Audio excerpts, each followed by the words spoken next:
Bonjour Monsieur le Président. Bonjour. Vous êtes le chef de file de l'UFR.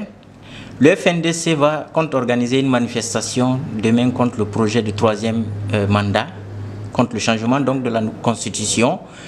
Vous êtes le président de l'UFR et donc membre du FNDC. Comment vous préparez cette marche? C'est bon d'apporter cette précision. Nous sommes membres du comité de pilotage du FNDC. Comme en son temps, le parti politique dont Alpha Condé, on était membre du comité de pilotage des forces vives, qui là aussi était dirigé par la société civile.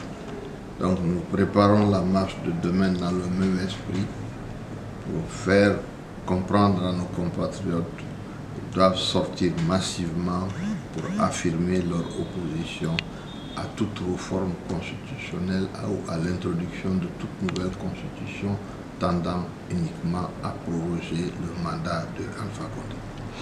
De votre côté, quelles sont les dispositions que vous avez prises pour la bonne tenue de cette marche? Vous avez vu que nous avons marché le 24 avec centaines de milliers de personnes. On n'a pas cassé un œuf. Donc nous demandons à nos gens d'être aussi disciplinés pour démontrer à ceux d'en face que chaque fois qu'il y a une perturbation comme ce qu'on a connu ces derniers temps, c'est de leur fait. Sinon, nos militants, les membres de la société civile, les Guinéens opposés à cette idée de troisième mandat, ont marché le 24 sans anicroche et nous leur demandons de refaire la même chose demain. On sait que la possession funèbre des 11 jeunes tués en marge des manifestations appelées par le FNDC les 14, 15 et 16 octobre dernier a été émaillée de violence. Il y a même eu encore 3 jeunes Guinéens qui ont été tués. Mais à lire le communiqué du gouvernement diffusé hier dans les médias d'État, et le gouvernement parle justement que le gouvernement dit que ces jeunes ont été tués en dehors du périmètre de ces possessions funèbres, de ces obsèques donc. Comment vous l'UFR, vous réagissez à ce communiqué du gouvernement? Écoutez, moi je suis juste peiné, je suis attristé. Je suis un Guinéen, on ne parle pas de la mort de ses compatriotes de cette manière-là.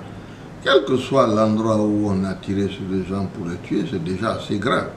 Ce qui s'est passé hier, nous avons quitté la clinique, l'hôpital sino-guinéen, dans une procession qui était parfaitement ordonnée et où il n'y avait absolument rien.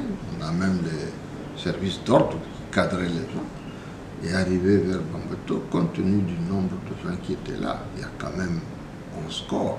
Ça fait beaucoup de parents, beaucoup de sympathisants. 11 corps sur 14. N'oubliez pas qu'il y a eu 2 morts à Mamou et un à Marella. Donc, beaucoup de monde était là. Ce que nous avons vu, c'est une provocation délibérée des forces de l'ordre pour perturber la cérémonie qui était en train de se faire. Donc, bon, là où on les a tués, là où on ne les a pas tués, ça c'est pas la question. Je trouve ça d'ailleurs assez déplorable dans la mesure où il y a déjà 11 morts. Vous ne pouvez pas, au moment de venir enterrer ces gens-là, trouver les moyens d'en tuer encore 3. Voilà. La communauté internationale a réagi par rapport aux dernières violences qui ont émaillé les obsèques de ces jeunes tués en marge des manifestations appelées les 14 et 15 et 16 octobre dernier. Et comment vous réagissez à cette sortie de la communauté internationale? Mais ça clarifie le débat. Nous sommes passés devant une ambassade comme celle des États-Unis et de là-bas, je pense que tous ceux qui étaient même dans la cour ont vu ce qui se passait. La violence, on sait d'où ça vient.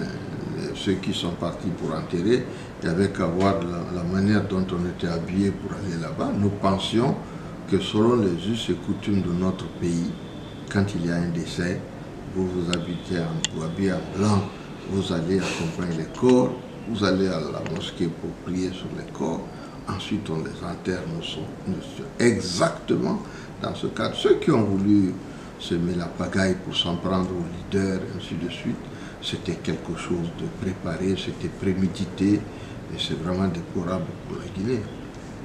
Il y a une centaine de jeunes qui ont été tués depuis l'arrivée du chef de l'État, le professeur Alpha Condé, au pouvoir. Jusque-là, aucune lumière n'a été faite. Est-ce que vous, en tant que président de l'UFR, vous avez espoir que justice leur sera rendue un jour? En tout cas, pas avec ce régime-là, puisque apparemment, on peut encore tuer des gens parce qu'on va essayer d'enterrer ceux qui l'ont été avant. Donc, aujourd'hui, nous sommes à près de 125 morts. Vous savez, quand nous sommes sortis contre l'armée ici en 2009, pour les mêmes raisons, le refus de la confiscation du pouvoir, nous l'avons fait avec le RPG. J'étais au stade. Je peux même vous dire que quelqu'un comme Tidiane Traoré a une balle qui a frôlé sa tête. Il y a eu 150 morts. Aujourd'hui, on en est à 125 de la part d'un président qui a été élu pour éviter ce genre de choses. Écoutez, on s'interroge. Il faut faire en sorte que tout cela ne continue pas et que chacun puisse assumer ses responsabilités le moment venu. Des journalistes, dont un de GuinéeMatin.com, ont été victimes de violences physiques et verbales au siège du RPG Arc-en-Ciel ce week-end. Comment vous réagissez à cela? Je trouve ça totalement anormal. La liberté d'opinion, nous l'avons de presse, nous l'avons obtenue au temps de Conté en 2005. Je crois que tout le monde en a profité, y compris tous les partis politiques. Donc oui, si un journaliste ne partage pas votre point de vue, écoutez, parlez à celui qui parle votre point de vue, et les autres là, vous pouvez ne pas lui parler, mais je vais dire que c'est un comportement inacceptable et inqualifiable. Il y a une dérive qui est en train de se faire. Et moi je dis au RPG, vous êtes un vieux parti, ressaisissez-vous et pensez à l'avenir de ce pays-là. Un être humain ne peut pas faire en sorte que tout ça soit jeté aux orties, simplement pour des problèmes comme ceux que nous avons à gérer en ce moment. Donc, le fait que les gens ont des opinions différentes des vôtres ne peut pas être un cas de, je ne sais pas moi, déclencher les ires des uns et des autres. Donc je déplore cela très fortement. Monsieur le Président, à regarder les dernières sorties du président Alpha Condé dans les médias, dans le monde, on comprend aisément qu'il n'est pas prêt à reculer par rapport à ce projet de nouvelle constitution. Aujourd'hui, quel message vous avez à l'endroit de ceux qui le soutiennent encore, notamment les membres du gouvernement? Qui le soutiennent, je ne sais pas. Aujourd'hui, tout est confus. Il y en a qui soutiennent pour de l'argent. Nous l'avons vu pendant ces marches-là. Ceux qui devraient le soutenir sur le plan politique sont de plus en plus rares parce que le RPG comprend que son propre avenir peut être compromis par cette affaire. La sortie du président était une sortie malheureuse. C'est un aveu disant oui, moi aussi je vais aller tuer des gens et puis ma constitution se mettra en place. Vous savez, moi j'estime que c'est assez malencontreux et les Guinéens ne reculeront pas pour autant. Le FNDC ne reculera pas pour autant. Nous allons nous battre pour que notre pays ait un autre destin que celui dans lequel on nous a entraînés et qui est un destin sans école, sans route, sans hôpitaux, sans aucun bien-être pour nos populations. C'est notre aspiration et nous ne voyons pas de quelle manière ce gouvernement, après avoir eu à gérer le pays pendant 9 ans, peut prétendre nous dire que cela doit continuer sur les temps qui n'ont même pas été encore définis. Donc, nous continuerons cette lutte.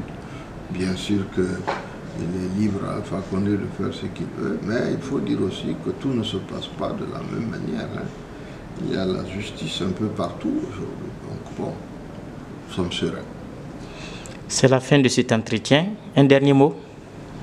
Je demande à tout un chacun de faire en sorte que demain, nous puissions faire une marche du million encore à Conakry et qu'on comprenne bien que cela représente la volonté de l'absolue majorité de nos compatriotes qui ne veulent pas voir ce gouvernement se pérenniser.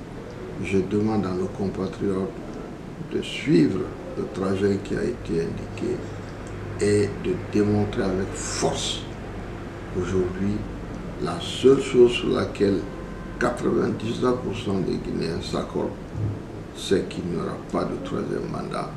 C'est que Amoul en fait. C'est ça notre position. Merci, Monsieur le Président.